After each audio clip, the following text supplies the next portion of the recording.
저는 한정욱입니다. 올해 78이죠.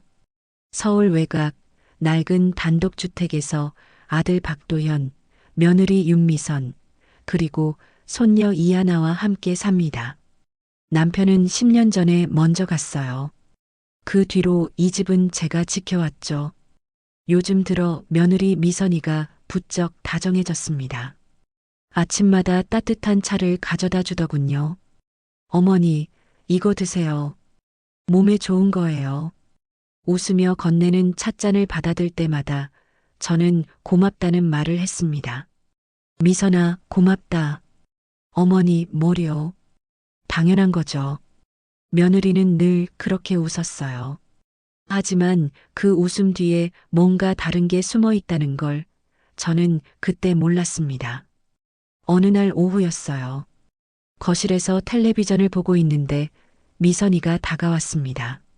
손에는 서류 뭉치를 들고 있더군요. 어머니, 잠깐만요. 왜 그래?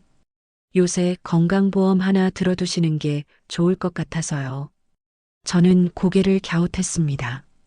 건강보험이라니. 이 나이에 무슨 보험이 필요할까 싶었죠. 내가 뭐 아픈 데도 없는데. 그래도 만약을 대비해야죠. 어머니, 저희가 다 챙겨드릴게요. 미선이는 서류를 펼쳐 보였습니다. 빽빽한 글씨들이 가득했어요. 나이가 드니 작은 글씨는 잘 안 보이더군요. 여기 사인만 하시면 돼요. 뭐라고 쓰여 있는 거야? 그냥 기본 건강보험이에요. 병원비 나오는 거요. 저는 망설였습니다. 뭔가 석연치 않았어요. 하지만 며느리가 이렇게까지 챙겨주는데 거절하기도 그렇더군요. 알았다. 저는 도장을 찍었습니다. 미선이는 환하게 웃으며 서류를 챙겼어요. 잘하셨어요, 어머니. 그날 밤이었습니다. 저는 잠이 안 와서 거실로 나왔어요. 물 한 잔 마시려고요. 그런데 부엌 쪽에서 목소리가 들렸습니다. 미선이의 목소리였죠. 저는 발소리를 죽이고 귀를 기울였어요. 네, 김 팀장님. 피보험자는 시어머니고요. 잠깐의 침묵이 흘렀습니다. 수익자는요, 네. 제 이름으로 해주세요. 가슴이 철렁 내려앉았습니다. 피보험자가 저라고요. 수익자는 미선이라고요. 저는 그 자리에 얼어붙었어요. 며느리는 계속 통화를 이어갔습니다. 네, 알겠습니다. 서류는 다 받았고요. 이제 기다리기만 하면 되는 거죠. 무슨 말인지 정확히는 몰랐습니다.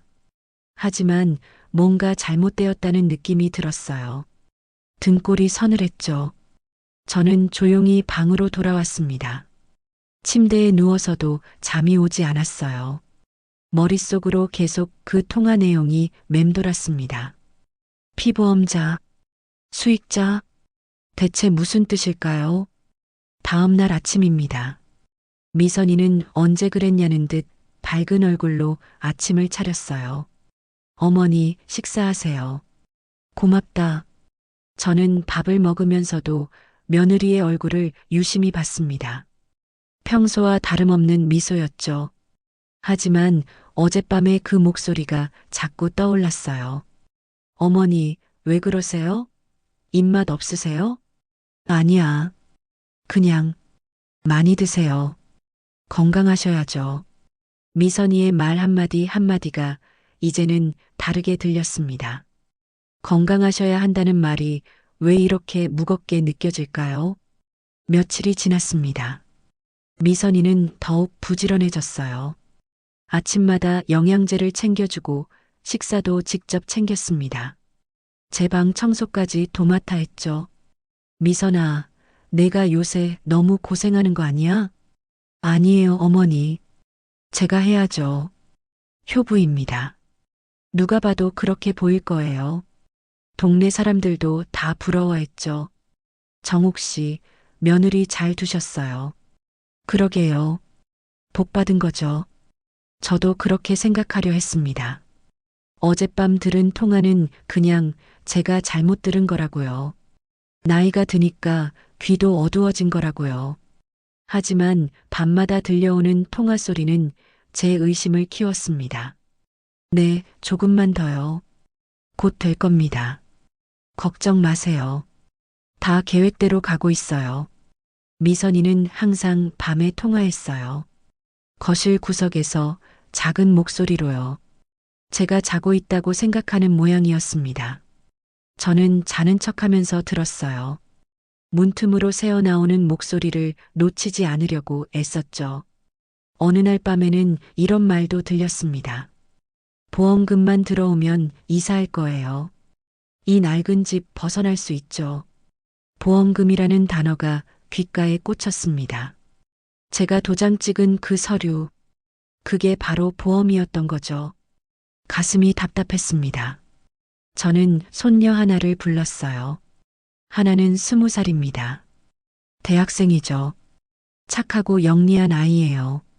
하나야. 네, 할머니. 할머니한테 물어볼 게 있는데 저는 조심스럽게 물었습니다. 보험에 대해서요.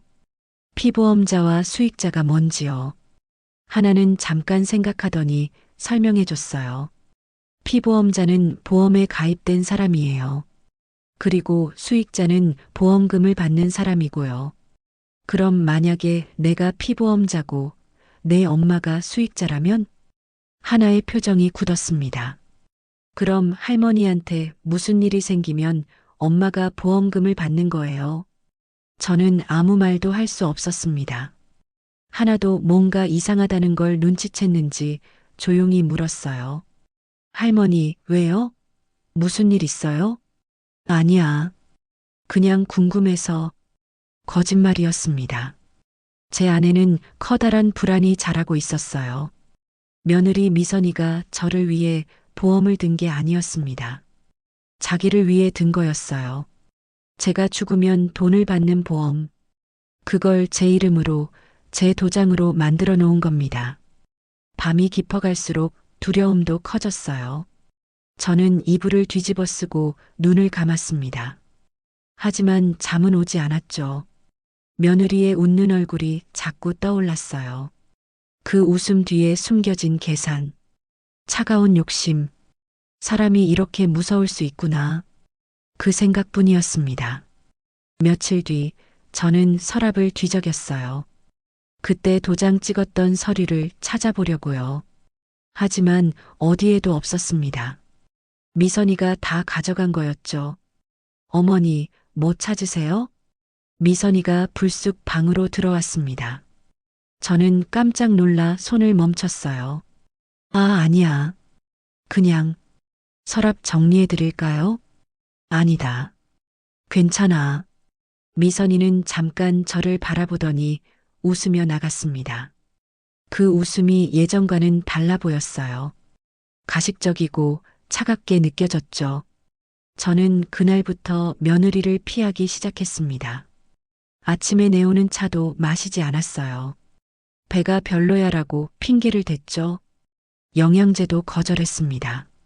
미선이는 의아해했지만 강요하지는 않았어요. 어머니, 컨디션이 안 좋으세요? 응, 좀 그래. 병원 가보실래요? 아니야. 쉬면 나아. 병원이라는 말에 온몸이 경직됐습니다. 혹시 거기서 뭔가 하려는 건 아닐까? 그런 생각이 들었어요.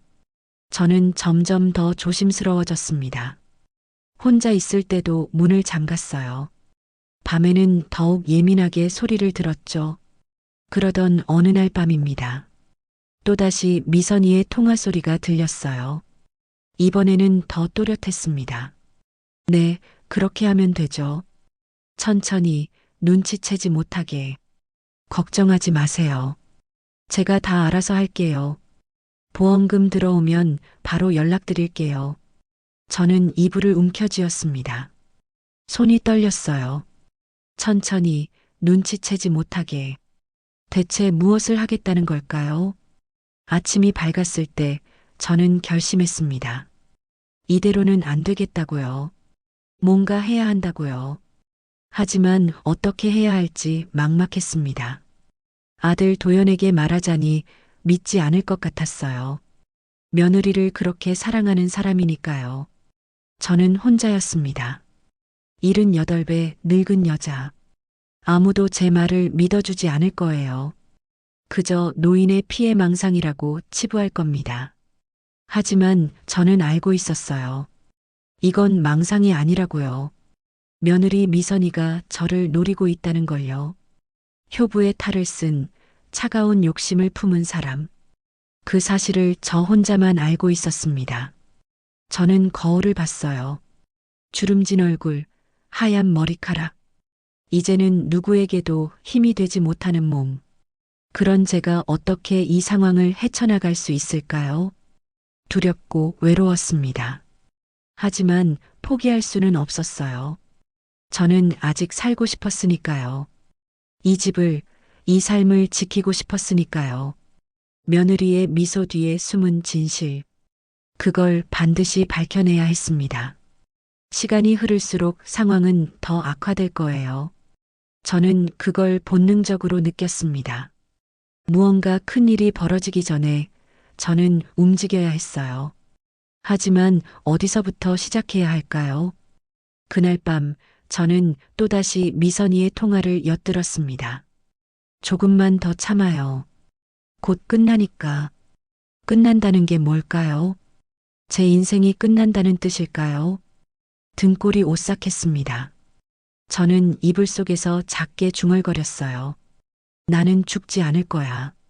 절대로. 그건 다짐이었습니다. 저 자신을 향한, 그리고 며느리를 향한 선전포고였죠. 효부의 미소 뒤에 숨겨진 진실. 저는 그걸 반드시 드러낼 겁니다.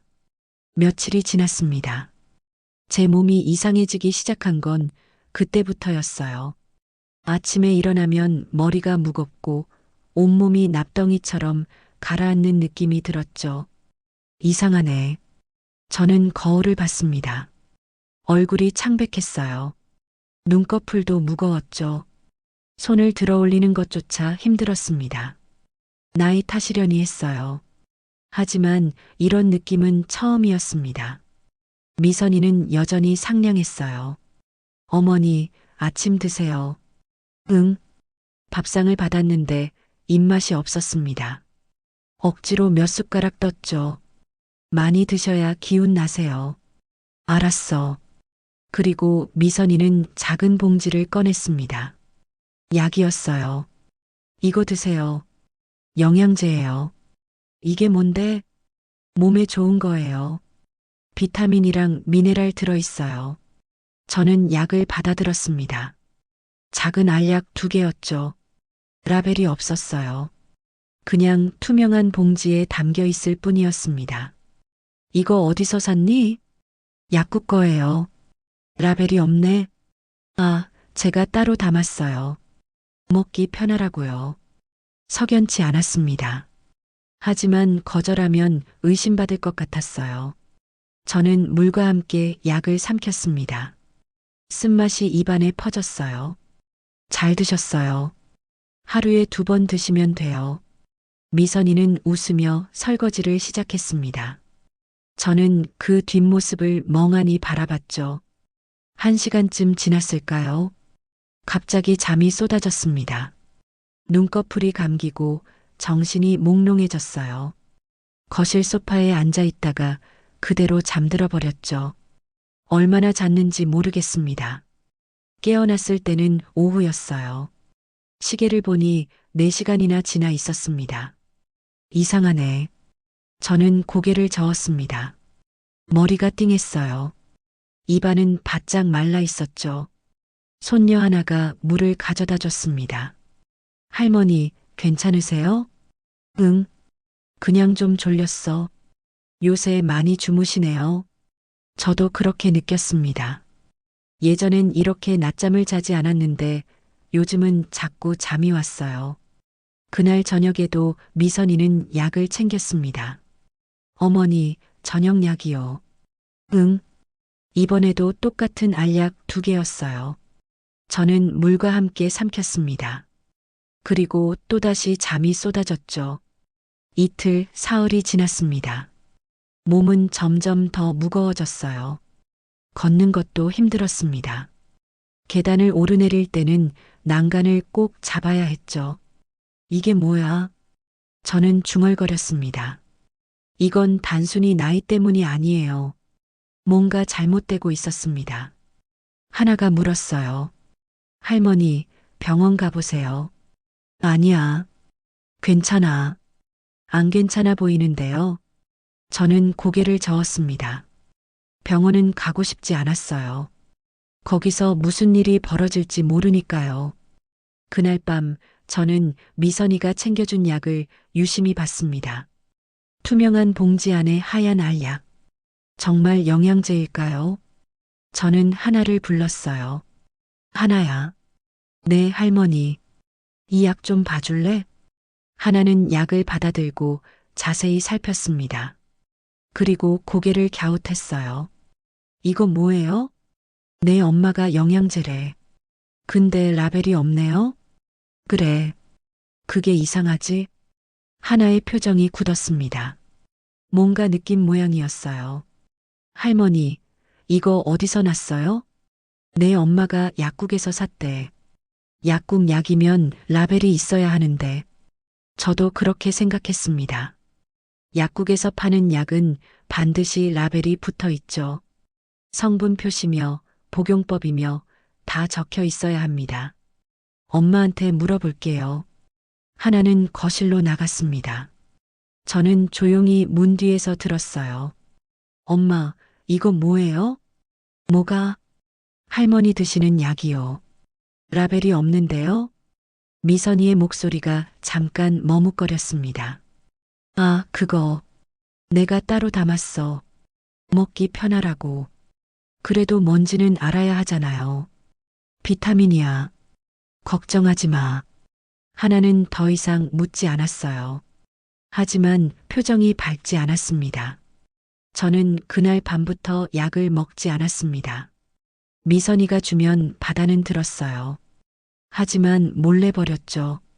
화장실에 가서 변기에 버리거나 휴지에 싸서 쓰레기통에 넣었습니다. 이틀쯤 지났을까요? 몸이 조금 가벼워졌어요. 아침에 일어나도 머리가 덜 무겁고 잠도 덜 쏟아졌습니다.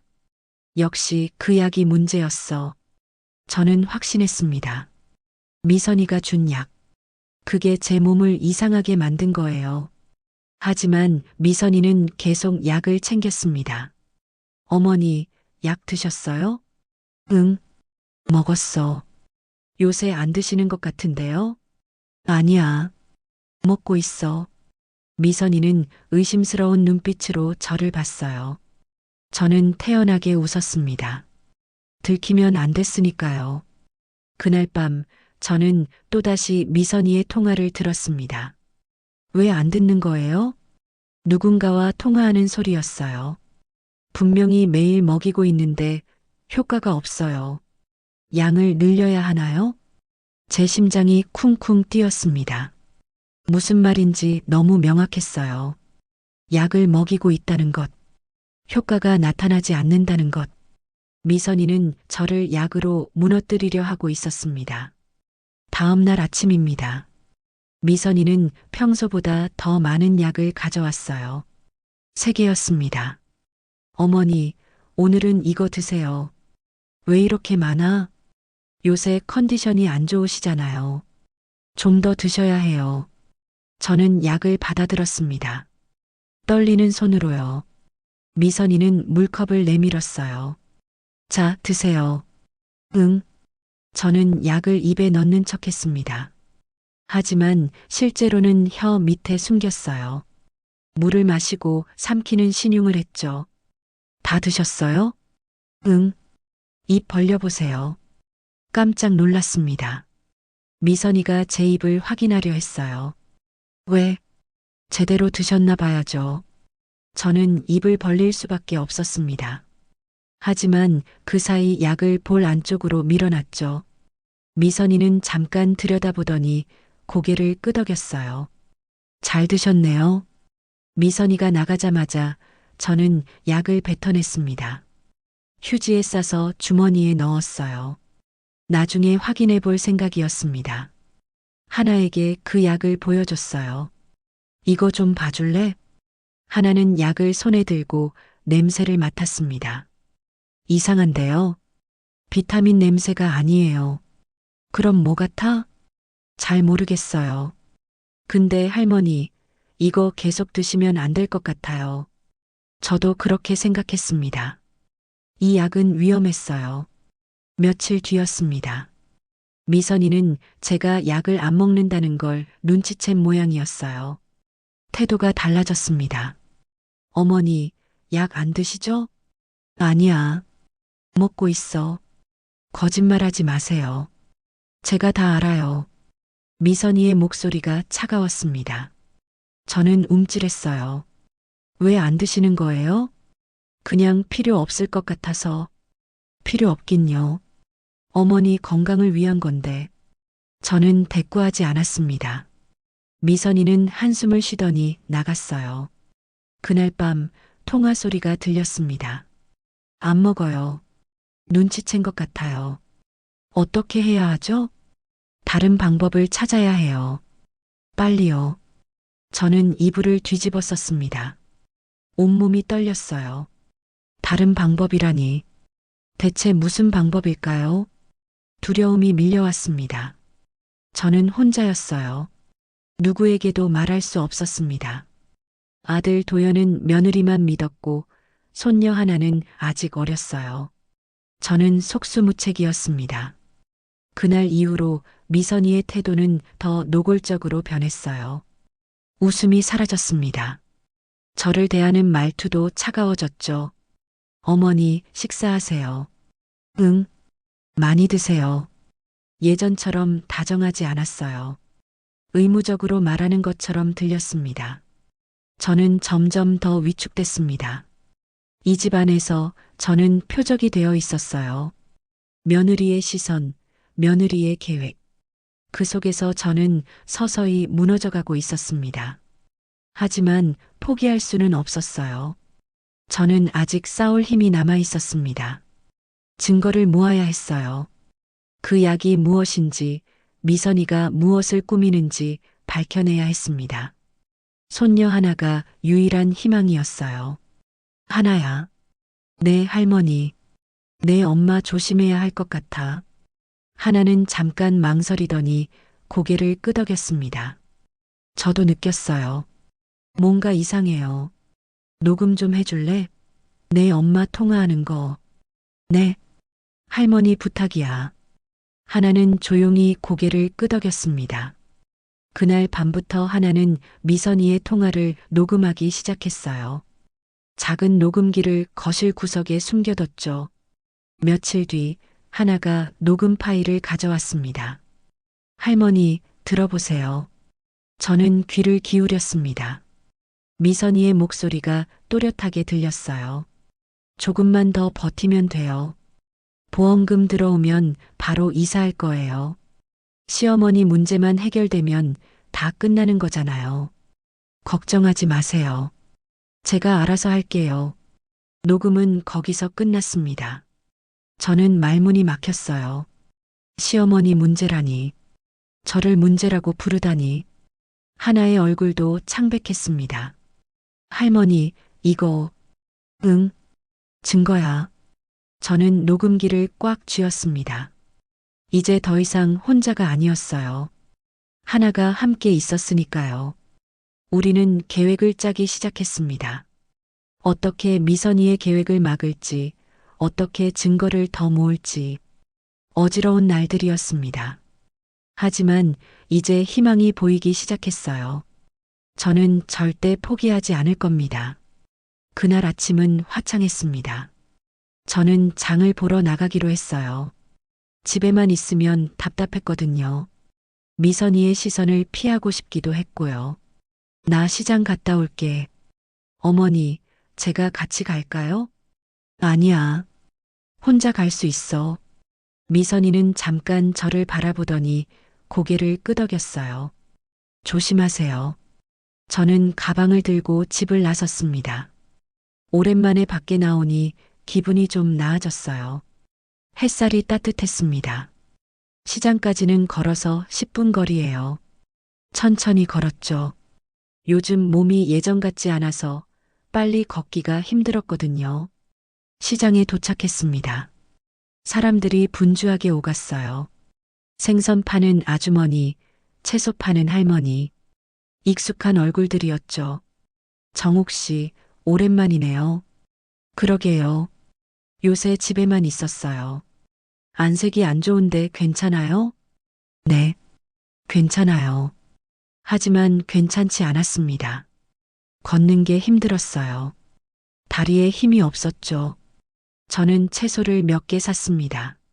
무, 배추, 파. 익숙한 물건들이었어요. 그리고 생선도 한 마리 샀죠. 장바구니가 무거웠습니다. 이제 돌아가야겠다. 집으로 돌아가는 길이었어요. 걷는데 갑자기 어지러웠습니다. 눈앞이 핑 돌았어요. 저는 비틀거렸습니다. 장바구니를 떨어뜨렸죠. 무와 배추가 길바닥에 굴러다녔어요. 아줌마, 괜찮아요? 누군가 소리쳤습니다. 하지만 저는 대답할 수 없었어요. 온몸에 힘이 빠졌거든요. 다리가 꺾였습니다. 그대로 바닥에 쓰러졌어요. 누가 좀 도와주세요. 사람들이 모여들었습니다. 하지만 저는 아무것도 볼 수 없었어요. 눈꺼풀이 감겼거든요. 정신이 멍했습니다. 귓가에서는 웅웅거리는 소리만 들렸죠. 구급차 불러요. 빨리요. 그 뒤로 기억이 없습니다. 눈을 떴을 때는 병원이었어요. 하얀 천장이 보였습니다. 형광등 불빛이 눈부셨죠. 할머니. 하나의 목소리가 들렸습니다. 고개를 돌리니 손녀가 침대 옆에 앉아 있었어요. 눈이 빨갛게 부어 있었죠. 하나야. 할머니, 정신 차리셨어요? 여기가 어디니? 병원이에요. 시장에서 쓰러지셨잖아요. 저는 천천히 기억을 떠올렸습니다. 그렇죠.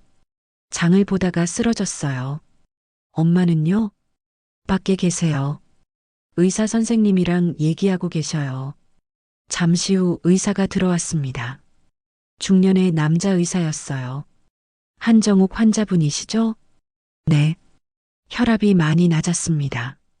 약물성 저혈압으로 보이는데요. 약물성이요? 네. 혹시 복용하시는 약이 있으신가요?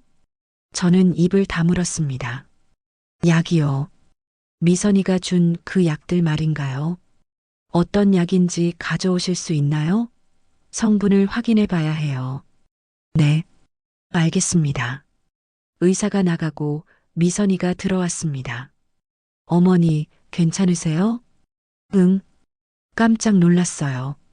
갑자기 쓰러지셨다고 해서 미선이의 표정은 걱정스러워 보였어요. 하지만 저는 믿을 수 없었습니다. 그 걱정이 진짜인지 아닌지. 의사 선생님이 약 가져오래요. 미선이의 표정이 굳었습니다. 약이요? 네. 제가 먹던 약이요. 아, 네. 그럼 집에 가서 가져올게요. 미선이는 서둘러 병실을 나갔습니다. 저는 그 뒷모습을 지켜봤어요. 하나가 조용히 물었습니다. 할머니, 엄마가 그 약 가져올까요? 모르겠다. 저도 확신할 수 없었어요. 미선이가 과연 그 약을 가져올까요? 증거가 될 수 있는 약을요. 1시간쯤 지났을까요? 미선이가 돌아왔습니다. 하지만 빈손이었어요. 어머니, 약이 없어요. 없다고? 네. 집에서 찾아봤는데 없어요. 하나가 끼어들었습니다. 엄마, 약 어디 갔어요? 분명히 있었잖아요. 아, 내가 정리했어. 버렸어. 왜 버려요? 병원에 보여야 하잖아요. 그냥 오래돼서. 미선이의 대답은 어설펐습니다. 하나는 화가 난 표정으로 미선이를 바라봤어요. 아들 도연도 병원에 왔습니다. 엄마, 괜찮으세요? 응, 괜찮아. 왜 그러신 거예요? 몸이 안 좋았나 봐. 도연은 걱정스러운 얼굴로 저를 바라봤어요. 착한 아들이죠. 하지만 며느리의 실체는 모르는 아들이었습니다. 약이 없다고요? 도연이 미선에게 물었습니다. 네. 제가 정리하다가 버렸어요. 왜 버려요? 병원에 보여야 하는데. 몰랐어요. 오래된 거라서 그냥. 도연은 한숨을 쉬었습니다. 그럼 어쩌죠? 의사 선생님이 약 성분을 봐야 한대요. 다시 처방받으면 되죠. 미선이의 대답은 너무 태연했어요. 저는 그 모습을 보며 확신했습니다. 일부러 버린 거라고요. 증거를 없애려고요. 의사가 다시 들어왔습니다. 약은 가져오셨나요? 죄송합니다. 집에 없어서요. 그럼 어떤 약인지라도 알려주실 수 있나요? 비타민이었어요. 영양제요. 미선이는 서슴없이 거짓말을 했습니다. 의사는 고개를 가로저었어요. 비타민으로는 이런 증상이 나타나지 않습니다. 다른 약은 없으셨나요? 없었어요. 의사는 의아한 표정을 지었지만 더 이상 묻지 않았습니다. 일단 며칠 입원하시면서 경과를 봐야겠습니다. 네, 알겠습니다. 저는 병원에 입원하게 됐어요. 하나가 옆에서 간호를 해줬습니다. 그날 밤 하나가 조용히 물었어요. 할머니, 엄마가 일부러 그런 거죠? 응. 약을 버린 것도요? 그래. 하나는 입술을 깨물었습니다. 우리 어떻게 해야 해요? 증거를 더 모아야 해. 무슨 증거요? 내 엄마가 뭘 꾸미는지 확실히 알아내야 해. 하나는 고개를 끄덕였습니다. 그날부터 우리는 더 조심스럽게 움직이기 시작했어요. 며칠 뒤 퇴원했습니다. 집으로 돌아왔을 때 미선이는 웃으며 맞아줬어요. 어머니, 다행이에요. 이제 건강하시죠? 응. 앞으로는 약 잘 챙겨드릴게요. 그 말에 온몸이 굳었습니다. 또 약을 먹이겠다는 거예요. 괜찮아. 약은 안 먹어도 돼. 그래도 건강을 위해서는. 됐어. 저는 단호하게 말했습니다. 미선이는 잠깐 저를 노려보더니 돌아섰어요. 그날 밤 또 통화 소리가 들렸습니다. 병원에서 알아챘을까봐 걱정이에요. 약은 다 버렸어요. 증거 없어요. 그럼 다음 방법은 뭐죠? 저는 숨죽이고 들었습니다. 다음 방법이라니. 대체 무엇을 더 하려는 걸까요? 좀 더 확실하게 해야 해요. 네, 알겠습니다. 통화가 끝났습니다. 저는 이불을 움켜쥐었어요. 확실하게라는 말이 무섭게 느껴졌습니다. 며느리는 아직 포기하지 않았어요. 저를 제거하려는 계획을 계속 진행하고 있었습니다. 하지만 저도 포기하지 않을 겁니다. 병원에서 쓰러진 그날, 저는 깨달았어요. 이건 단순한 문제가 아니라고요. 제 목숨이 걸린 싸움이라고요. 저는 반드시 이겨낼 겁니다. 며느리의 계획을 밝혀내고 제 삶을 지킬 겁니다. 쓰러진 오후는 끝이 아니었어요. 싸움의 시작이었습니다. 퇴원 후 며칠이 지났습니다. 저는 집안에서 최대한 조심스럽게 지냈어요. 미선이가 주는 음식은 가능한 한 피했죠. 약은 당연히 거부했고요. 하나가 제 곁을 지켜줬습니다. 할머니, 제가 식사 챙겨드릴게요. 고맙다. 손녀가 있어서 다행이었어요. 혼자였다면 견디기 힘들었을 겁니다. 어느 날 오후였습니다. 하나가 제 방 청소를 도와주고 있었어요. 책장을 정리하다가 서랍을 열었죠. 할머니, 여기 뭐가 많네요. 오래된 것들이야. 다 버려도 돼. 하나는 서랍 안을 뒤적였습니다. 낡은 사진들, 편지들, 영수증들. 세월의 흔적이 쌓여 있었죠. 그때였습니다. 할머니, 이건 뭐예요? 하나가 서류 뭉치를 꺼내 들었어요. 저는 가까이 다가가 봤습니다. 뭔데? 보험 서류 같은데요. 제 심장이 쿵 하고 내려앉았습니다. 보험 서류라니. 하나는 서류를 펼쳤어요. 그리고 천천히 읽기 시작했습니다. 보험계약서, 피보험자 한정욱, 수익자, 하나의 목소리가 멈췄습니다. 수익자가 누구예요? 저도 서류를 들여다봤습니다. 그곳에는 또렷하게 적혀 있었어요. 수익자 윤미선. 숨이 막혔습니다. 제가 피보험자고 미선이가 수익자라니. 이게 뭐예요, 할머니? 모르겠다.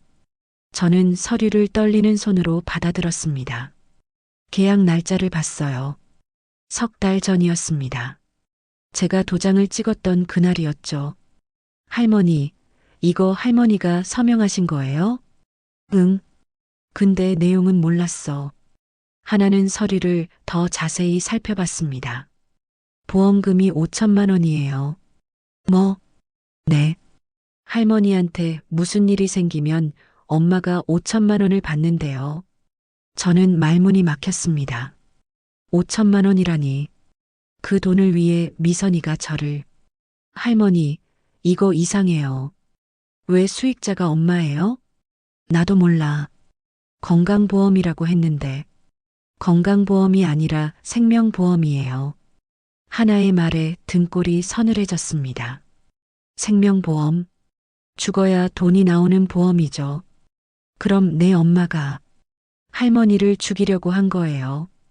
하나의 목소리가 떨렸습니다. 저도 떨렸어요. 이제 확실해졌습니다. 미선이의 계획이 무엇인지. 서류가 또 있어요. 하나가 다른 종이를 꺼냈습니다. 같은 보험 계약서였어요. 하지만 뭔가 달랐습니다. 이건 수익자라니 공란이에요. 뭐라고? 저는 두 장의 서류를 나란히 놓고 비교했습니다. 똑같은 계약서인데 한 장은 수익자가 미선이고 다른 한 장은 공란이었어요. 이게 무슨 뜻이죠? 엄마가 바꾼 거예요. 바꿨다고? 네. 원본은 수익자가 비어 있었을 거예요. 근데 엄마가 몰래 자기 이름을 넣은 거죠. 하나의 추리가 맞았습니다. 저는 처음에 공란인 서류에 도장을 찍었어요. 그걸 미선이가 가져가서 자기 이름을 넣은 겁니다. 이건 범죄예요, 할머니. 그래. 우리 신고해야 해요. 저는 고개를 저었습니다.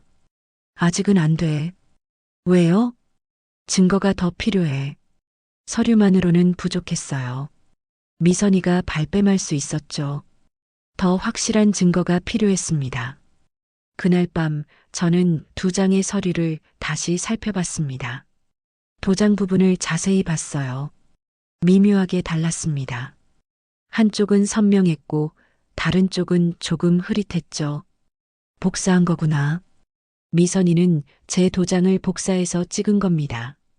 그래서 두 서류의 도장이 조금씩 달랐던 거예요. 교묘하네. 저는 중얼거렸습니다. 하지만 실수를 했어요. 원본을 남겨뒀으니까요. 다음 날 저는 하나와 계획을 짰습니다. 보험사에 전화해 볼까요? 그래. 확인해 보자. 하나는 보험사에 전화를 걸었어요. 계약 내용을 확인하고 싶다고 했죠. 네. 계약자 한정욱입니다. 상담원은 잠시 후 답했습니다. 네, 확인됐습니다. 수익자는 윤미선님으로 되어 있습니다. 하나는 전화를 끊고 저를 봤어요. 할머니, 정말로 엄마 이름으로 되어 있대요. 그래. 이제 확실해졌습니다. 미선이는 제 이름으로 보험을 들고 자기를 수익자로 만들었어요. 그리고 저를 죽이려 한 겁니다. 그날 밤이었습니다. 저는 낡은 녹음기를 켜뒀어요. 거실 소파 밑에 숨겨놨죠. 미선이의 통화를 녹음하려고요. 밤 11시쯤이었을까요? 예상대로 통화 소리가 들렸습니다. 김 팀장님이세요? 네. 그 계약 말인데요. 저는 숨을 죽이고 들었어요. 들키면 안 돼요. 아직 살아계시잖아요. 보험금은 언제 나와요? 사망 후 한 달이요? 알겠습니다. 빨리 처리하고 싶은데. 녹음기가 모든 걸 담고 있었습니다. 미선이의 목소리, 계획, 욕심. 통화가 끝나고 미선이가 방으로 들어갔어요. 저는 조용히 거실로 나가 녹음기를 회수했습니다. 이제 증거가 생겼다. 다음 날 하나와 함께 녹음을 들었어요. 할머니, 이거 완전 증거예요. 그래. 이제 신고할 수 있어요. 하지만 저는 망설였습니다. 신고를 하면 아들 도연은 어떻게 될까요? 가족이 무너지겠죠. 할머니, 망설이시면 안 돼요. 알아. 하나가 제 손을 꽉 잡았습니다. 할머니 목숨이 걸린 일이에요. 그 말이 맞았어요. 저는 더 이상 망설일 수 없었습니다. 변호사를 찾아보자. 네. 우리는 인터넷으로 변호사를 검색했어요. 그리고 한 사무실을 찾았습니다. 조은호 변호사였죠. 다음 날 우리는 변호사 사무실을 찾아갔습니다. 조은호 변호사는 30대 중반의 여성이었어요. 또렷한 눈매가 인상적이었죠. 어떻게 오셨어요? 저는 모든 걸 설명했습니다. 보험 서류, 약, 녹음 파일까지. 조 변호사는 심각한 표정으로 들었어요. 이건 보험 사기입니다. 그리고 살인 미수죠. 정말요? 네. 피보험자를 의도적으로 해치려 한 거니까요. 변호사는 서류를 자세히 살폈습니다. 도장이 다르네요. 네. 복사한 것 같아요. 이건 위조예요. 감정이 필요하겠어요. 감정이요? 네. 도장의 진위를 확인하는 겁니다. 조 변호사는 우리에게 앞으로 어떻게 진행할지 설명해 줬어요. 먼저 도장 감정을 받고 약 성분도 분석해야 해요. 약은 없는데요. 혹시 남은 거 없나요? 저는 주머니를 뒤졌습니다. 병원 가기 전에 뱉어낸 약이 휴지에 쌓여 있었죠. 이거 있어요. 좋아요. 이걸 분석해 봅시다. 변호사는 약을 받아 밀봉했습니다. 며칠 안에 결과 나올 거예요. 우리는 희망을 품고 사무실을 나왔습니다. 일주일 뒤 결과가 나왔어요. 조 변호사가 전화했습니다. 한정욱님 결과 나왔어요. 어떻게 됐어요? 도장은 복사 위조가 맞습니다. 그리고 약에서는 수면제 성분이 검출됐어요. 저는 숨이 막혔습니다. 수면제라니. 수면제를 장기 복용하면 저혈압과 어지럼증이 생깁니다. 할머니가 쓰러진 것도 그 때문이에요. 그럼, 네. 의도적으로 약을 먹인 겁니다. 이제 모든 게 명확해졌어요. 미선이는 저를 서서히 약으로 무너뜨리고 결국 죽이려 했던 겁니다. 이제 고소할 수 있어요. 네. 부탁드립니다. 우리는 고소장을 준비했습니다. 보험 사기, 문서 위조, 살인 미수, 며느리 윤미선을 상대로 한 싸움이 시작됐습니다. 그날 밤 저는 두 장의 서류를 다시 봤어요. 이 작은 종이 한 장이 제 인생을 흔들었습니다. 하지만 이제 끝낼 겁니다. 진실을 밝히고 제 삶을 되찾을 겁니다. 며느리의 거짓과 욕심, 그 모든 걸 세상에 드러낼 때가 왔습니다. 고소장을 제출한 다음 날이었습니다. 저는 집에서 불안하게 기다렸어요. 미선이는 아무것도 모른 채 평소처럼 지냈죠. 그 모습이 오히려 더 섬뜩했습니다. 어머니, 식사하세요. 응. 미선이는 여전히 웃었어요. 하지만 그 웃음 뒤에 무엇이 숨어 있는지 저는 이제 알고 있었습니다. 조 변호사에게서 연락이 왔어요. 한정욱님, 경찰에서 조사 일정 잡혔어요. 언제요? 이틀 후입니다. 준비하셔야 해요. 알겠습니다. 저는 전화를 끊고 한숨을 쉬었습니다. 드디어 시작되는구나. 진실을 밝힐 시간이 왔어요. 하나가 제 곁에 앉았습니다. 할머니, 괜찮으세요? 응, 괜찮아. 무섭지 않으세요? 무섭지. 저는 솔직하게 말했어요. 무서웠습니다. 가족이 무너지는 걸 보는 게 두려웠죠. 하지만 해야 해. 네. 할머니가 살아야 해요. 하나의 말이 맞았습니다. 저는 아직 살고 싶었어요. 이렇게 억울하게 죽을 수는 없었습니다. 그날 밤 저는 다시 한번 증거를 확인했어요. 보험 서류 2장, 녹음 파일, 약 성분 분석 결과, 모두 미선이의 범죄를 증명하는 것들이었죠. 저는 낡은 녹음기를 손에 들었습니다. 이 작은 기계가 제 목숨을 구했어요. 녹음기를 켜고 다시 들었습니다. 보험금만 들어오면 끝이야. 미선이의 목소리가 흘러나왔어요. 차갑고 계산적인 목소리였습니다. 천천히 하면 기회 놓쳐요. 저는 눈을 감았습니다. 며느리의 목소리를 듣는 게 고통스러웠어요.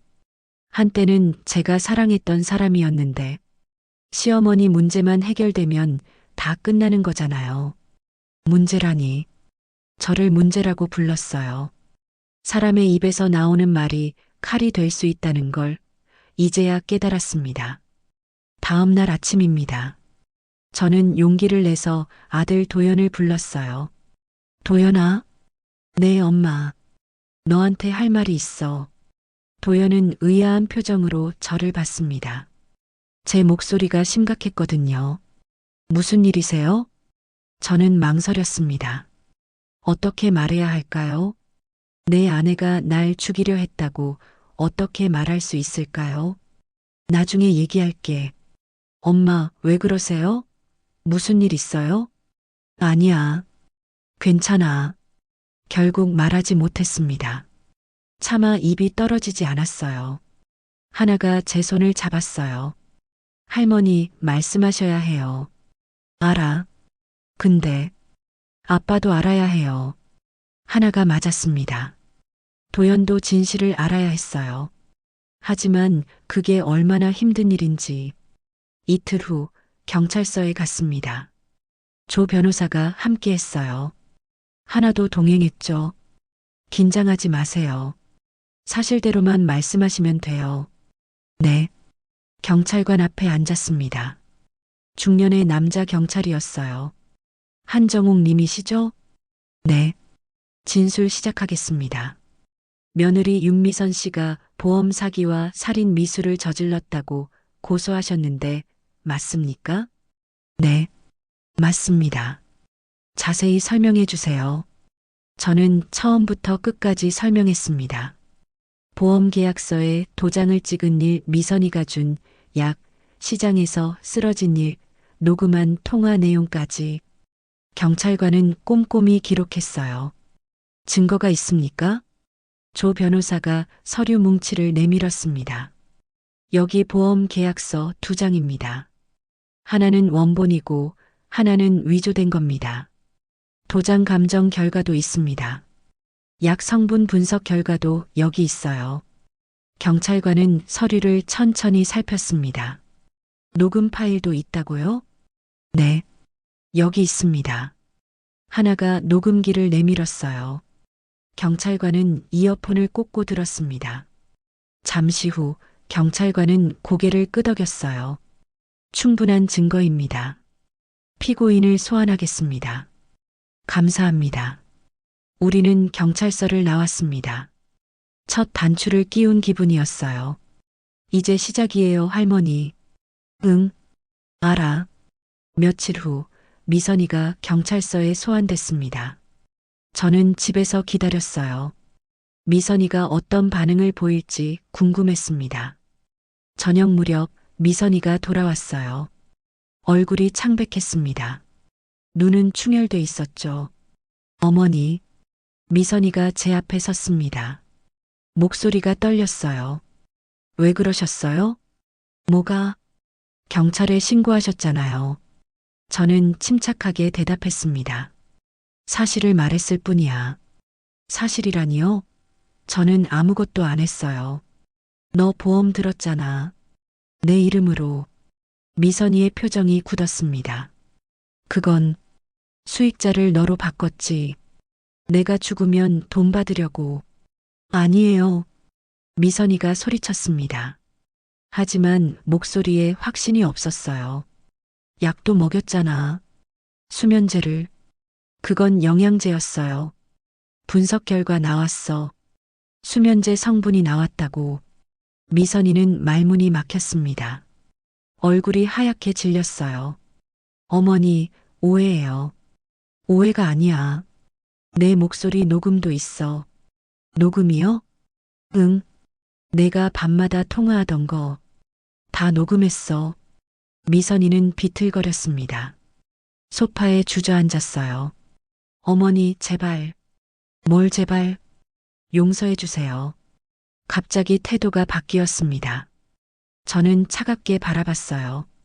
용서는 쉽지 않아. 저도 어쩔 수 없었어요. 돈이 필요했어요. 그래서 사람을 죽이려고. 미선이는 울기 시작했습니다. 하지만 저는 동정심이 들지 않았어요. 너 때문에 내가 얼마나 무서웠는지 알아? 죄송해요. 사과로 끝날 일이 아니야. 저는 자리에서 일어났습니다. 법이 판단할 거야. 어머니, 미선이가 제 옷자락을 잡았어요. 하지만 저는 뿌리쳤습니다. 이제 끝이야. 방으로 들어갔습니다. 문을 닫고 나서야 눈물이 나왔어요. 억울했습니다. 분했습니다. 하지만 동시에 슬펐어요. 한때는 가족이었는데, 한때는 서로 사랑했는데, 돈이 사람을 이렇게 바꿔놓았습니다. 다음 날 도연이 저를 찾아왔어요. 엄마, 미선이가 한 말 사실이에요? 응. 정말로 엄마를? 그래. 도연은 무너졌습니다. 바닥에 주저앉아 울었어요. 미안해요, 엄마. 제가 몰랐어요. 내 잘못이 아니야. 제 아내가 이런 짓을 할 줄은. 저는 아들의 어깨를 두드렸습니다. 이제 끝낼 거야. 엄마, 괜찮아. 엄마는 괜찮아.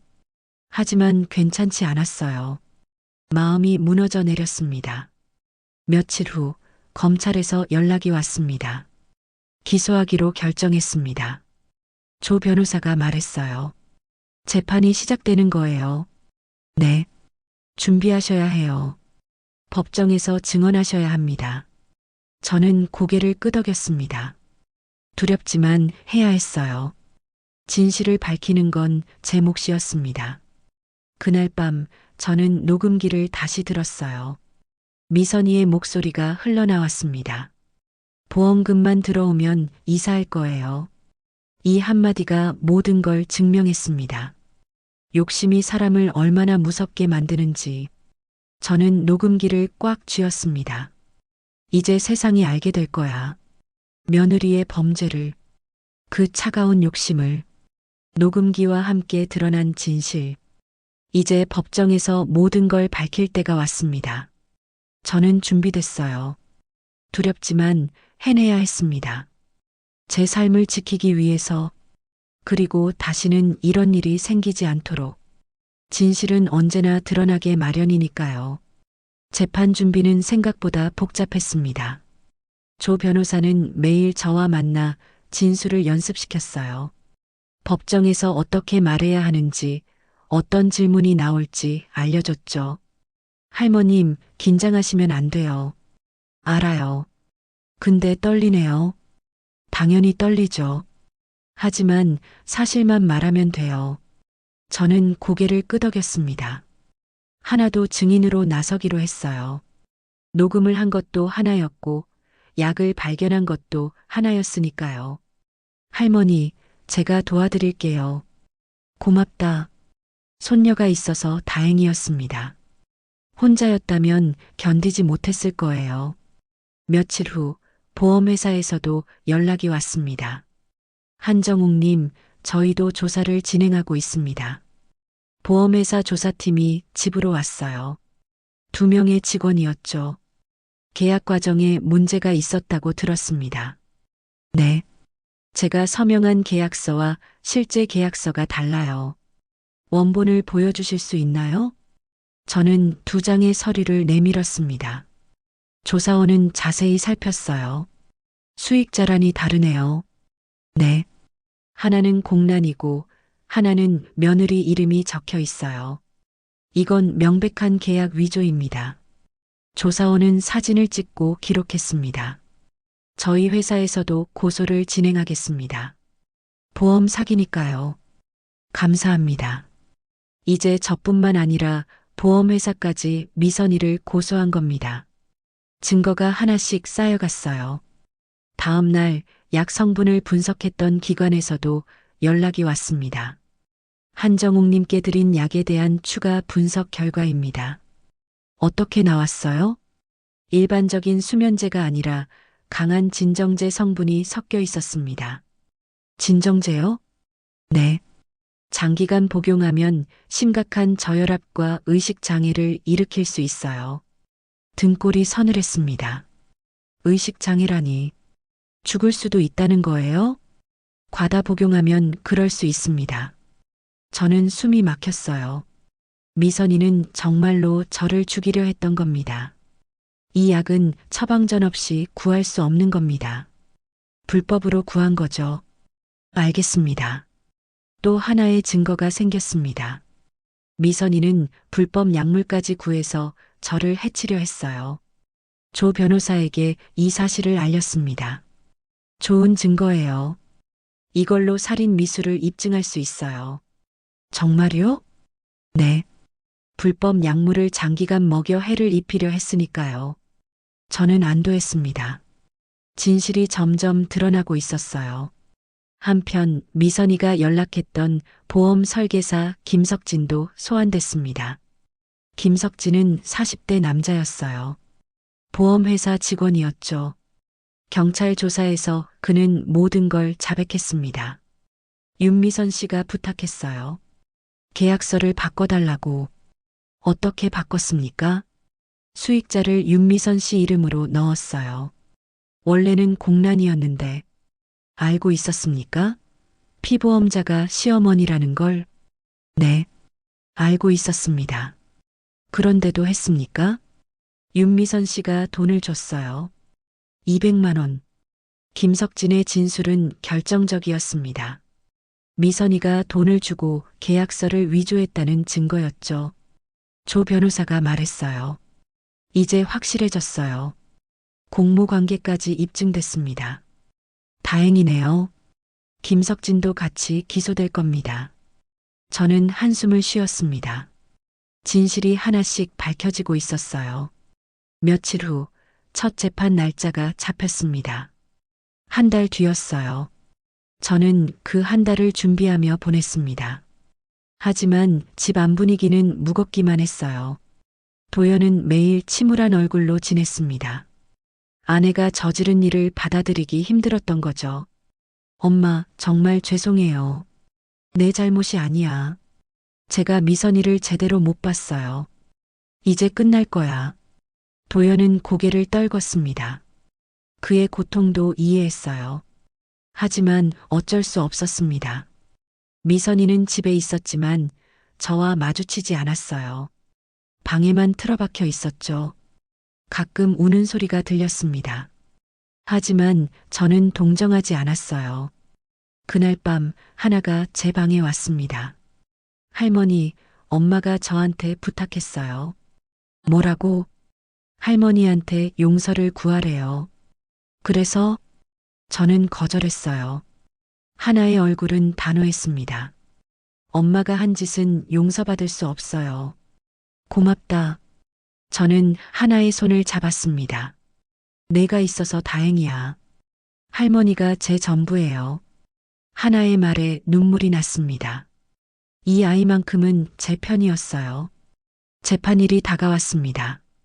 저는 법정에 입을 옷을 준비했어요. 단정한 한복을 골랐습니다. 조 변호사가 마지막 점검을 했습니다. 준비 다 되셨죠? 네. 법정에서는 침착하게 답하세요. 알겠습니다. 상대 변호사가 힘든 질문을 할 수도 있어요.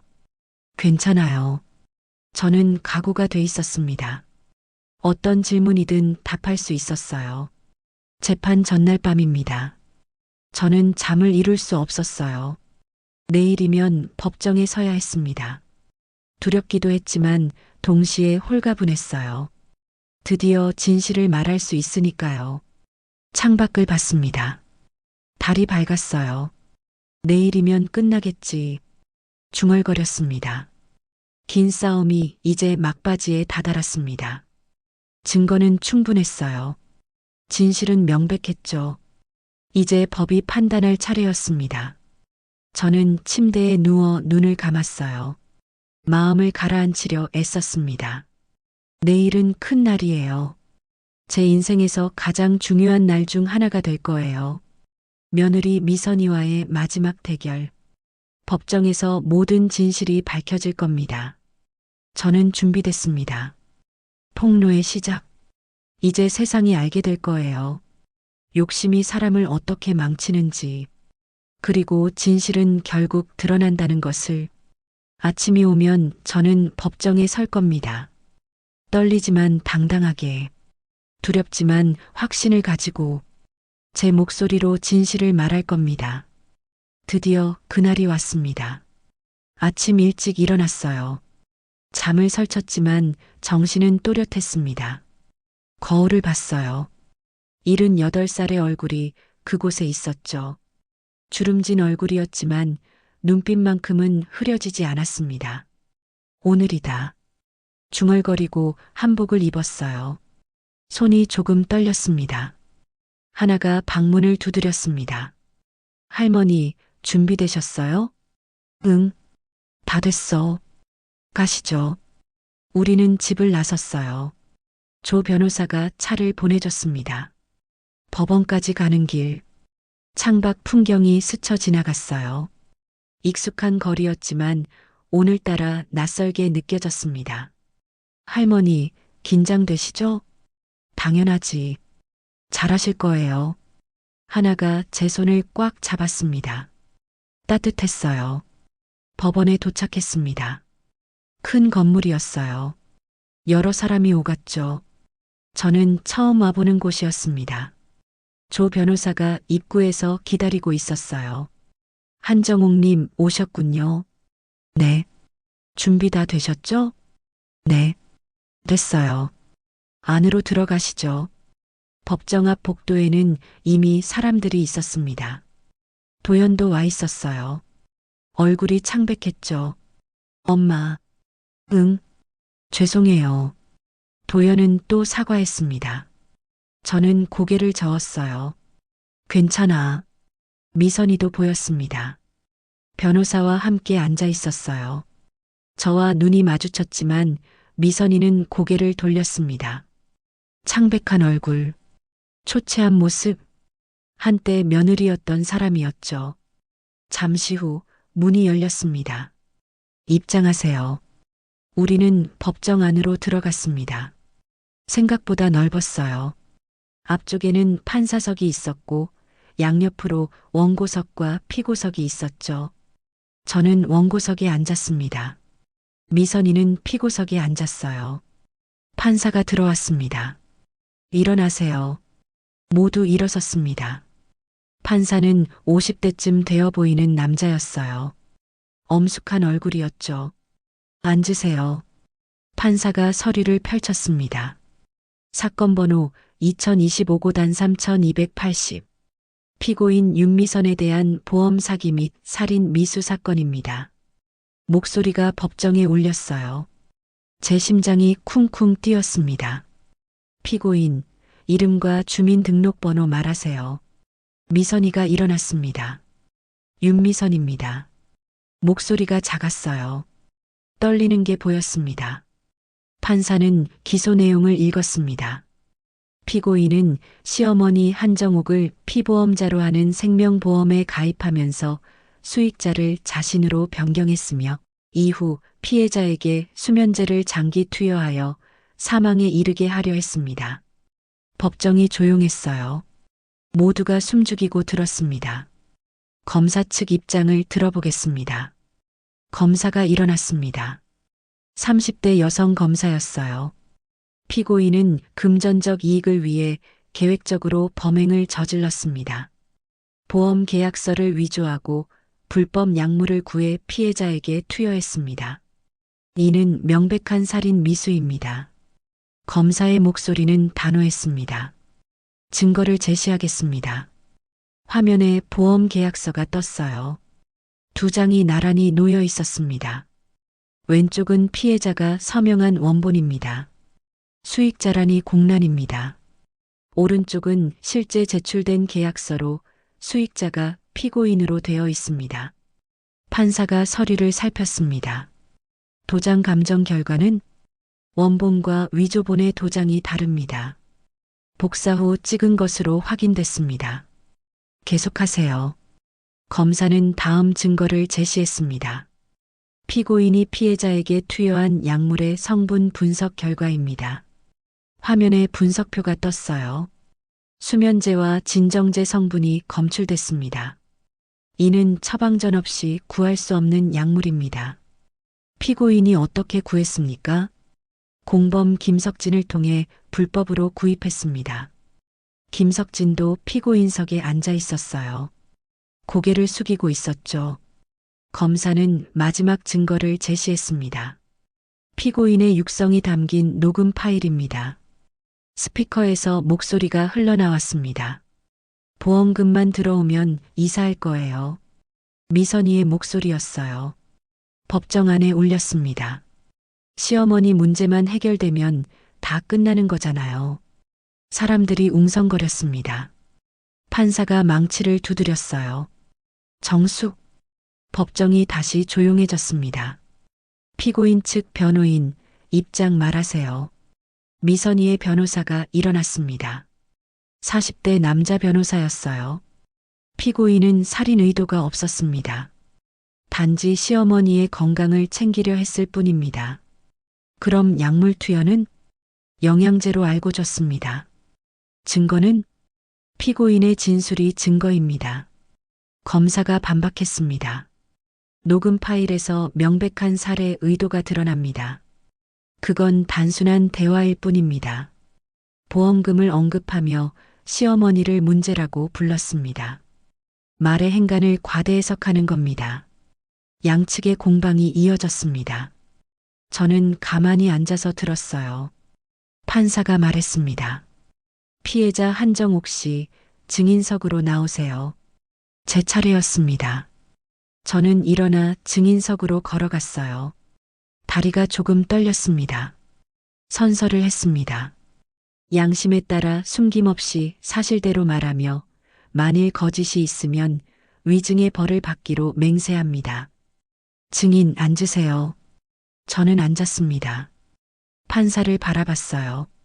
피고인과의 관계를 말씀해 주세요. 며느리입니다. 언제부터 이상함을 느끼셨습니까? 석 달 전부터입니다. 며느리가 갑자기 친절해졌어요. 어떻게요? 차를 가져다 주고 약을 챙기고 보험도 들어준다고 했어요. 보험 계약 당시를 설명해 주세요. 저는 그날을 떠올렸습니다. 며느리가 서류를 가져왔어요. 건강보험이라고 했죠. 내용은 잘 몰랐습니다. 작은 글씨라 안 보였거든요. 그래서 도장을 찍으셨나요? 네. 며느리를 믿었으니까요. 이후 어떤 일이 있었습니까? 저는 약 이야기를 했습니다. 미선이가 준 약, 그걸 먹고 나서 몸이 이상해진 것, 시장에서 쓰러진 일까지. 판사는 꼼꼼히 들었어요. 두려우셨겠습니다. 네. 무서웠어요. 며느리가 저를 해치려 한다는 걸 알았을 때 어떻게 하셨습니까? 밤마다 통화하는 소리를 들었어요. 보험금 얘기를 했죠. 그래서 녹음하신 겁니까? 네. 증거가 필요했으니까요. 판사는 고개를 끄덕였습니다. 피고인 측 변호인 질문하세요. 미선이의 변호사가 일어났습니다. 증인, 피고인이 정말 증인을 해치려 했다고 확신합니까? 네. 혹시 오해는 아닐까요? 오해가 아닙니다. 녹음 파일이 있어요. 녹음은 맥락 없이 들으면 오해할 수 있습니다. 맥락이 명확합니다. 보험금을 받으려고 저를 없애려 했어요. 변호사는 더 이상 묻지 않았습니다. 다음은 하나의 차례였습니다. 손녀가 증인석에 앉았어요. 증인, 할머니와의 관계는 손녀입니다. 어머니 윤미선의 행동을 목격했습니까? 네. 할머니께 약을 드리는 걸 봤어요. 어떤 약이었습니까? 라벨이 없는 약이었어요. 이상하다고 생각했죠. 그래서 어떻게 하셨습니까?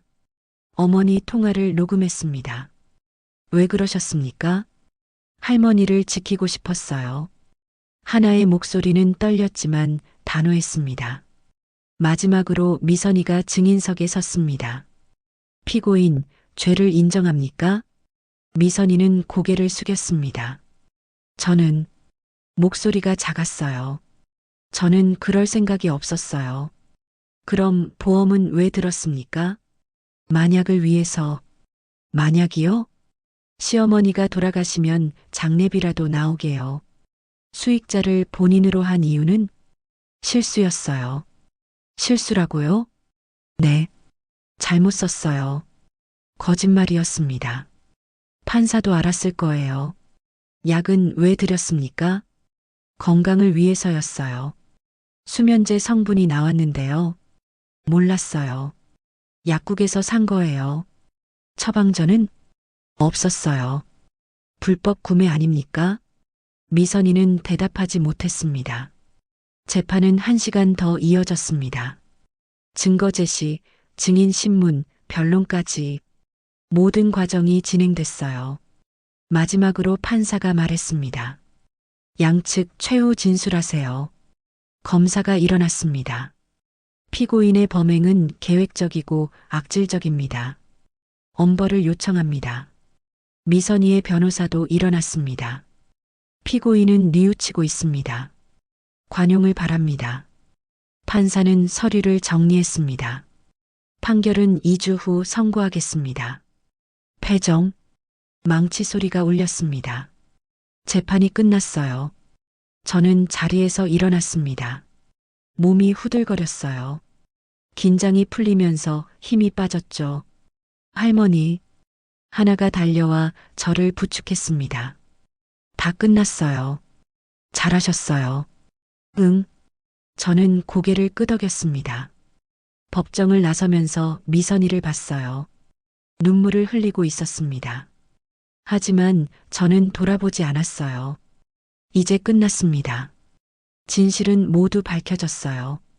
법이 판단할 차례였습니다. 2주 후 판결이 나왔습니다. 저는 다시 법정에 갔어요.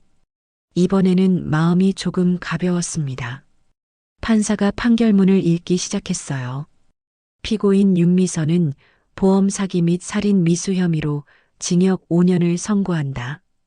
법정이 술렁였습니다. 집행유예는 없다. 피고인은 계획적으로 범행을 저질렀으며 반성의 기미가 보이지 않는다. 미선이는 무너졌습니다. 그 자리에 주저앉아 울었어요. 어머니, 미선이가 저를 불렀습니다. 하지만 저는 돌아보지 않았어요. 공범 김석진은 징역 3년을 선고한다. 김석진도 고개를 떨궜습니다. 판사는 마지막으로 말했습니다. 가족이라는 이름으로 저질러진 범죄는 더욱 무겁다. 돈을 위해 사람을 해치려 한 피고인의 행위는 용납될 수 없다. 망치 소리가 울렸습니다. 패정, 재판이 끝났어요. 저는 자리에서 일어났습니다. 5년이라는 시간. 길다면 길고 짧다면 짧은 시간이죠.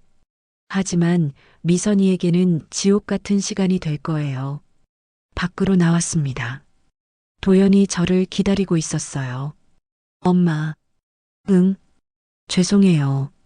도연은 또 사과했습니다. 저는 아들의 어깨를 두드렸어요. 이제 그만해. 내 잘못이 아니야. 제 아내가 이런 짓을. 지나간 일이야. 도연은 눈물을 흘렸습니다. 저는 아들을 안아줬어요. 괜찮아질 거야. 시간이 지나면 집으로 돌아왔습니다. 오랜만에 마음이 평화로웠어요. 긴 싸움이 끝났으니까요. 하나가 차를 끓여줬습니다. 할머니, 이제 편히 지내세요. 그래야지. 우리는 마주 앉아 차를 마셨어요. 따뜻했습니다. 며칠 후 저는 결심했습니다. 이 집에서 계속 살 수는 없었어요. 너무 많은 기억이 남아 있었거든요. 하나야, 우리 이사 가자. 어디로요? 작은 집으로. 너랑 나랑 둘이 살 수 있는 곳으로. 하나는 웃었습니다. 좋아요. 우리는 집을 찾기 시작했어요. 그리 멀지 않은 곳에 작은 주택을 찾았습니다. 2층짜리 작은 집이었어요. 마당도 있었죠. 여기 좋은데요? 그래. 여기로 하자. 우리는 이사를 준비했습니다. 도연도 도와줬어요. 엄마, 혼자 괜찮으시겠어요? 하나가 있잖아. 그래도 걱정 마. 엄마 튼튼해. 도연은 쓸쓸하게 웃었습니다. 아들에게도 미안했어요. 하지만 어쩔 수 없었습니다. 한 달 후 우리는 새 집으로 이사했습니다. 짐을 풀면서 저는 생각했어요. 새로운 시작이라고. 할머니, 이제 뭐 하실 거예요? 하나가 물었습니다. 글쎄, 그냥 쉴까? 그것만 하시긴 아까운데요. 그래, 뭔가 하세요. 할머니 요리 잘하시잖아요. 하나의 말에 아이디어가 떠올랐습니다. 반찬 가게 해볼까? 정말요? 응, 작은 가게라도 해보고 싶었어. 하나는 환하게 웃었습니다. 좋아요. 제가 도와드릴게요. 우리는 준비를 시작했습니다. 가게 이름부터 정했어요. 뭐라고 하지? 할머니 이름 넣어요. 정옥반찬. 정옥반찬? 네. 할머니 이름이 제일 좋아요. 저는 웃었습니다. 제 이름을 내건 가게라니. 좋아. 그렇게 하자. 한 달 동안 준비했어요. 작은 가게를 임대하고 간판을 달고 반찬을 만들었습니다. 도연도 도와줬어요. 주방 기구를 사주고 냉장고도 새로 샀죠. 엄마, 화이팅 하세요. 고맙다. 드디어 개업날이 왔습니다. 작은 가게였어요. 6평 정도였죠. 하지만 깨끗하고 아늑했습니다. 정옥반찬, 사람의 맛으로 간판이 달렸습니다. 하나가 생각해낸 문구였어요. 할머니, 사람의 맛이 뭐예요? 진심으로 만든 맛이지. 멋있어요. 첫날 손님이 몇 명 왔습니다. 어머, 여기 새로 생긴 거예요? 네. 오늘 오픈했어요. 반찬 좀 사볼게요. 저는 정성껏 만든 반찬을 담아줬어요. 김치, 나물, 조림까지. 맛있어 보이네요. 맛있을 거예요. 손님은 웃으며 갔습니다. 며칠 후 그 손님이 다시 왔어요. 사장님, 반찬 진짜 맛있어요. 그래요? 네. 어머니가 해주신 맛 같아요. 그 말에 가슴이 뭉클했습니다. 고맙습니다.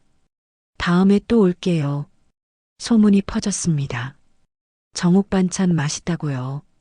손님이 하나둘 늘어났어요. 단골도 생겼죠. 사장님, 오늘도 김치 주세요. 네. 금방 담아드릴게요. 저는 바빴습니다. 하지만 행복했어요. 밤마다 반찬을 준비했습니다. 하나도 도왔어요. 할머니, 너무 무리하지 마세요. 괜찮아. 이게 좋아. 그래도요. 하나야, 이게 진짜 보험이야. 보험이요? 응. 사람의 마음에 남는 이름.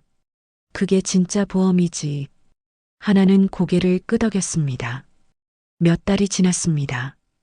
어느 날 도연이 가게에 왔어요. 엄마, 왜? 편지 왔어요.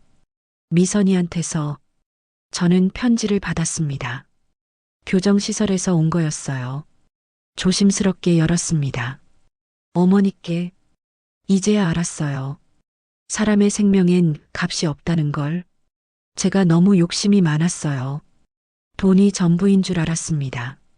하지만 지금 이곳에서 깨달았어요. 사람이 제일 소중하다는 걸. 용서해 주세요. 제발이요. 윤미선 올림. 저는 편지를 접었습니다. 엄마, 어떻게 하실 거예요? 도연이 물었습니다. 용서는 쉽지 않아. 그래도, 하지만 미워하지 않는 법은 배워야지. 저는 편지를 가방에 넣었습니다. 답장을 쓸지는 아직 모르겠어요. 시간이 필요했습니다. 다음 날도 가게 문을 열었습니다. 비가 내렸어요. 보슬보슬 가을비였죠. 손님은 없었습니다. 저는 간판을 닦았어요. 정옥 반찬, 사람의 맛으로 글자를 천천히 닦았습니다. 제 이름이 새겨진 간판. 이게 제가 남긴 거예요. 돈도 아니고 보험도 아니고 사람들 마음속에 남는 이름. 이게 진짜 보험이다. 중얼거렸습니다. 하나가 우산을 들고 왔어요. 할머니, 비 맞으시면 안 돼요. 괜찮아. 안 괜찮아요. 들어가세요. 저는 웃으며 가게 안으로 들어갔습니다. 창밖으로 비가 내렸어요. 잠시 후 손님이 하나 들어왔습니다. 사장님, 오늘도 영업해요? 네. 물론이죠. 비 오는데 고생이시네요. 아니에요. 손님 오시니 좋죠. 저는 반찬을 담아줬습니다. 손님은 웃으며 돈을 냈어요. 다음에 또 올게요. 네. 감사합니다. 손님이 나가고 저는 창밖을 봤습니다. 비가 그쳤어요. 햇살이 비쳤습니다. 할머니, 무지개. 하나가 소리쳤습니다. 하늘에 무지개가 떠 있었어요. 예쁘다. 할머니, 사진 찍어요. 하나가 핸드폰을 꺼냈습니다. 우리는 가게 앞에서 사진을 찍었어요. 무지개를 배경으로 정옥 반찬 간판 아래에서 할머니, 웃으세요. 알았어. 저는 웃었습니다. 진심으로요. 그날 밤 저는 일기를 썼습니다. 오늘도 무사히 하루를 보냈다. 손님들이 좋아해 주셔서 감사하다. 내일도 맛있는 반찬을 만들어야지. 사람의 맛으로 일기를 덮고 불을 껐습니다. 창밖으로 달이 보였어요. 밝은 달이었습니다. 저는 평화로웠습니다. 긴 싸움을 끝내고 새로운 삶을 살고 있었어요. 며느리 미선이는 교정시설에 있습니다. 5년이라는 시간을 보내야 하죠. 그 시간 동안 뭘 깨달을까요? 사람의 소중함을요. 돈보다 중요한 것들을요. 저는 기다릴 겁니다. 미선이가 진짜로 뉘우치는 날을요. 그때 가서 생각하겠습니다. 용서할 수 있을지요. 지금은 제 삶을 살 거예요. 하나와 함께, 도영과 함께, 그리고 손님들과 함께요. 정옥 반찬은 계속될 겁니다. 제가 있는 한요. 돈은 사라져도 진심은 남습니다. 한 번의 도장으로 흔들린 인생이었지만 저는 끝내 사람의 존엄으로 회복했어요. 이제 제 이름은 간판에 걸려 있습니다. 정옥 반찬, 사람의 맛으로. 이게 제가 세상에 남기는 거예요. 돈도 아니고 재산도 아니고 사람들 마음속에 남는 맛, 진심으로 만든 음식의 맛. 그게 바로 진짜 보험입니다. 밤이 깊어갔습니다. 저는 눈을 감았어요. 내일도 해가 뜰 겁니다. 저는 또 가게 문을 열 거예요. 손님을 맞이하고 반찬을 팔고 웃으며 하루를 보낼 겁니다. 이게 제 삶이에요. 78 한정옥의 삶. 고단했지만 이겨냈고 무너졌지만 일어섰고 배신당했지만 용서를 배워가는 살. 이제 남은 시간을 소중히 살 겁니다. 제 이름으로, 제 방식으로, 사람의 맛으로요.